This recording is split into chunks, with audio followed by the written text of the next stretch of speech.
Olá pessoal, tudo tranquilinho com vocês? Hoje nós faremos uma primeira parte da revisão para a prova da semana que vem. Falaremos basicamente sobre a noção de regência, certo? Que é o primeiro grande assunto que nós teremos sendo trabalhado na prova. Bom, sobre a regência, o que é necessário ser lembrado? Que regência trabalha com a dependência entre as estruturas, certo? Eu esqueci de falar no início, mas peguem por gentileza o caderno, o material de vocês, a apostila a partir da página 22, certo?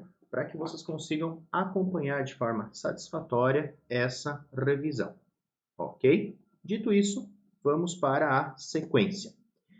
Bom, vocês têm ali, relembrando, né, aquilo que foi usado quando nós iniciamos o estudo da regência, três estruturas. As pessoas têm medo, quem precisa e a bibliotecária emprestou. Nós observamos que não há sentido completo nessas orações. Por quê? Porque faltam complementos. E é justamente esse complemento ou essa relação entre palavra, termo e o complemento que nós teremos sendo estudado pela regência, seja ela nominal ou verbal, ok? Dentro da regência, então, nós vamos precisar observar essa relação, como vocês têm no retângulo em vermelho, a relação de dependência. Dependência entre estruturas, a fim de compor um todo, tá? Que veicule, que expresse sentido, que expresse significado. Antes de nós falarmos sobre especificamente essa noção de dependência, nós vamos falar sobre dois termos que são de fundamental importância. O primeiro deles é o termo regente e o segundo é o termo regido. Vocês lembram o que é cada um? O termo regente é aquele termo que precisa de um complemento. É aquele termo que exige, requer a presença de algo a mais, tá? De um complemento, para que ele tenha significado pleno, completo. Nos nossos exemplos ali seriam a palavra medo, precisa e a palavra emprestou.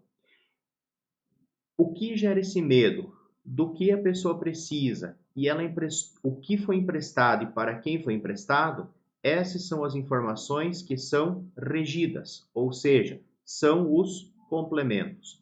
E uma vez que nós tenhamos essa relação de dependência, um termo que pede um complemento e um outro que complementa, nós temos a regência sendo formulada, ou sendo posta em prática, ou sendo ali apresentada.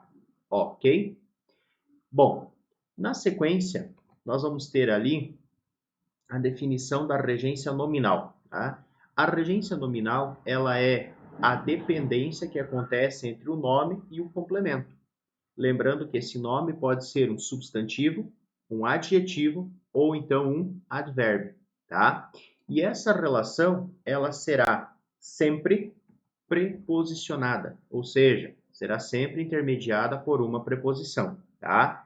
Vocês têm ali, né, a partir ou na página 26 da apostila, algumas estruturas que exemplificam isso, tá? Alguns nomes, alguns termos e a sua respectiva preposição para que ele componha ali uma sequência com significado, tá?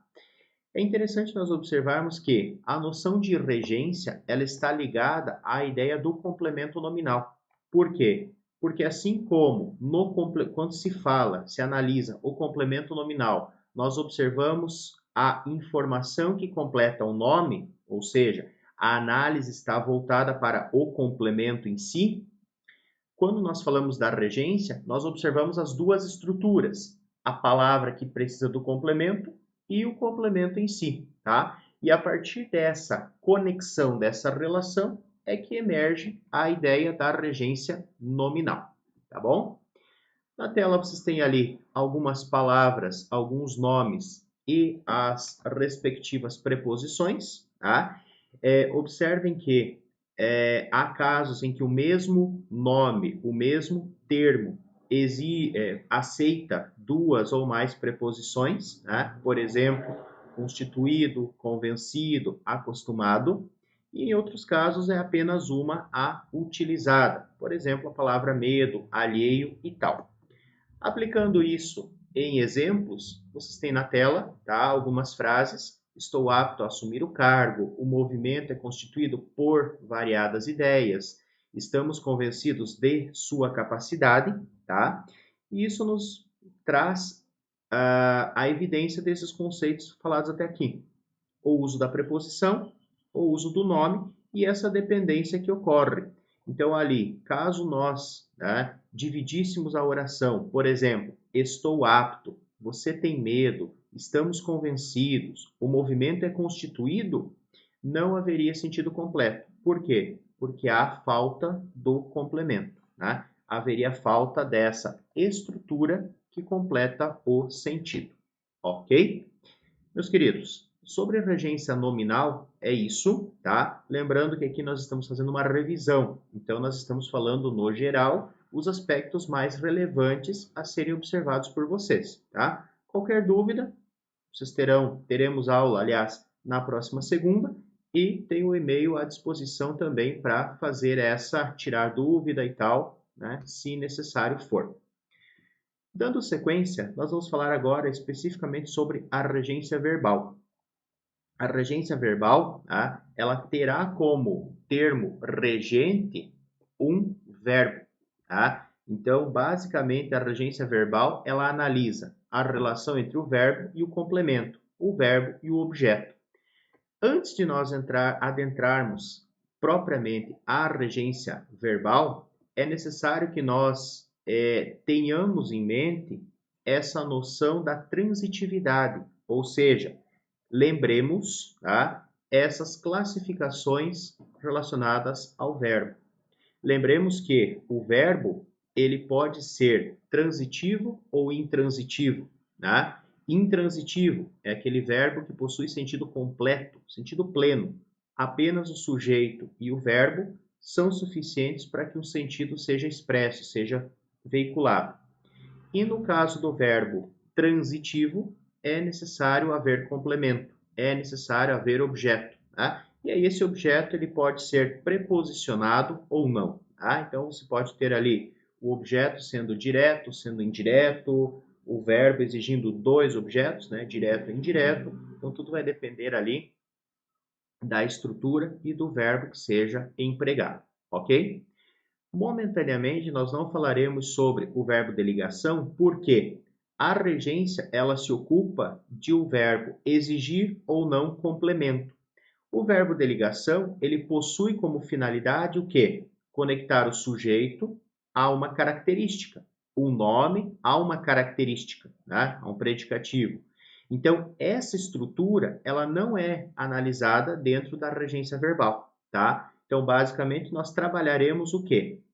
O verbo transitivo e o intransitivo, tá? O transitivo com as suas subdivisões e o intransitivo, beleza? Bom, nós falamos sobre alguns verbos, né, que possuem mudança de sentido dependendo da regência a eles atribuída. Então, quando nós temos, por exemplo, você assistiu ao último filme da série Harry Potter? O médico assistiu o paciente durante o tratamento. Votar é um direito que assiste aos cidadãos. O verbo assistir, graficamente, é o mesmo usado na primeira, na segunda e na terceira.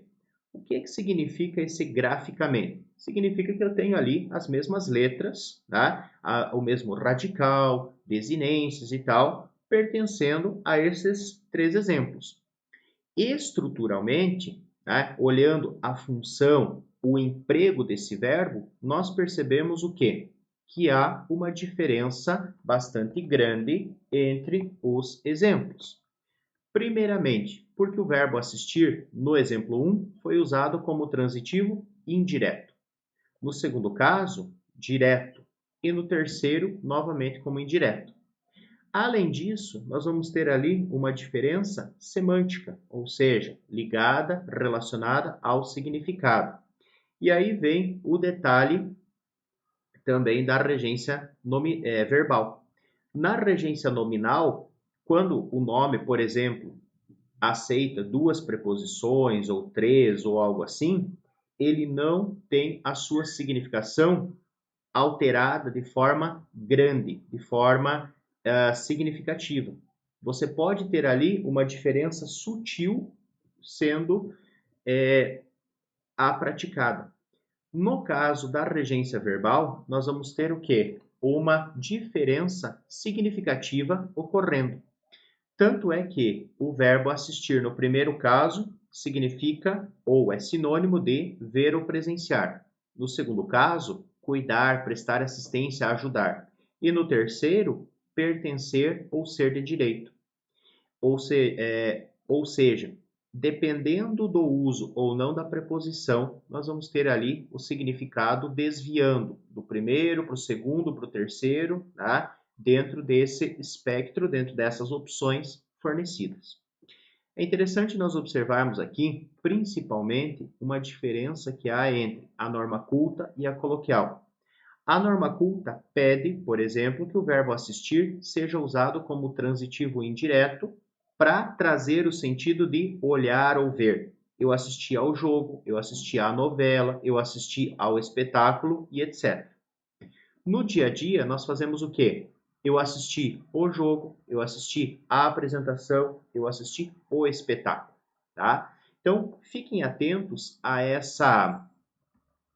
esse contraste que há entre a norma culta e o coloquial, tá? Justamente observando que, quando se trata de uma situação formal, de uma situação escrita, devemos usar a forma culta, beleza? Um segundo exemplo que nós temos, né, é com relação ao verbo preferir, né? A estrutura, a norma culta, pede que nós usemos esse verbo de que maneira? Eu prefiro X a Y. Então, eu prefiro frio a calor. Eu prefiro uma coisa a outra, tá? E não, eu prefiro mais, muito mais, etc. Então, observem que, tá, eu não posso usar com esse verbo preferir expressões do tipo mais, muito mais, mil vezes mais, nem usar a sequência de que e do que. Formalmente, nós devemos usar o que? Eu prefiro, por exemplo, frio a calor. Eu prefiro viajar a ficar em casa. Eu prefiro os livros aos filmes, né? Então, essa preposição a é a que faz a conexão entre os complementos desse verbo, ok? Lembrando que esse é o aspecto formal, aspecto oculto da regência, ok? Na apostila de vocês, páginas 24 e 25, vocês têm alguns outros verbos, tá? Sugiro que vocês retornem, façam a leitura e, havendo dúvida, tragam isso para que eu possa ajudá-los, ok?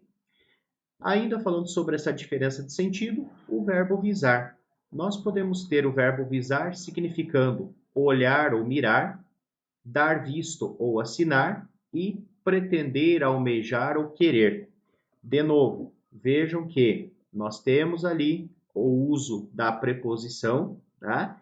Diferenciando esses casos, tá? Sem falar no contexto em que esse verbo é aplicado, tá? A regência, de novo, faz com que haja essa mudança dentro da estrutura e automaticamente dentro do significado, ok?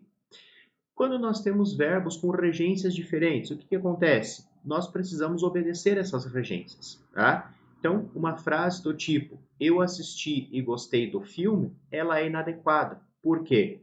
Porque o verbo assistir e o verbo gostar, eles têm estruturas diferentes. E eu preciso satisfazer essas estruturas ao compor uma oração, um período. Então, o correto seria o quê?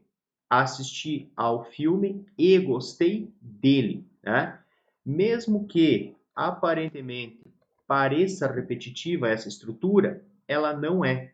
Justamente por quê? Porque eu obedeci à estrutura de regência de cada verbo, tá? Então, não é correto atribuir aos verbos de regências diferentes o mesmo complemento, tá? É necessário que haja individualmente a análise de cada verbo e eu consiga complementá-los da forma correta, ok?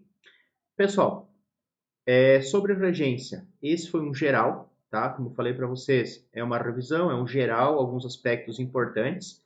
E na sequência nós falaremos sobre a questão da crase, tá? Só lembrando que você, para entender mais facilmente a noção de crase, é necessário entender a noção de regência. Por quê? Porque na crase nós também falaremos sobre termo regente e termo regido. Então, boa parte ou a base para entendimento da crase está conectada, ligada à regência, ok? Peço que vocês façam uma leitura, uma revisão dentro da apostila a partir da página 22, certo? Quando inicia ali o estudo da regência, beleza? Observe com atenção os verbos, observe com atenção ali os nomes, a estrutura proposta. Se necessário, refaçam as atividades, tá, da apostila e tal, para efeito de fixação desse conteúdo, beleza? E, na sequência, falaremos sobre a crase, ok?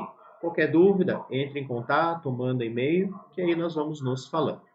Tranquilo? Grande abraço para vocês e até nossa próxima aula.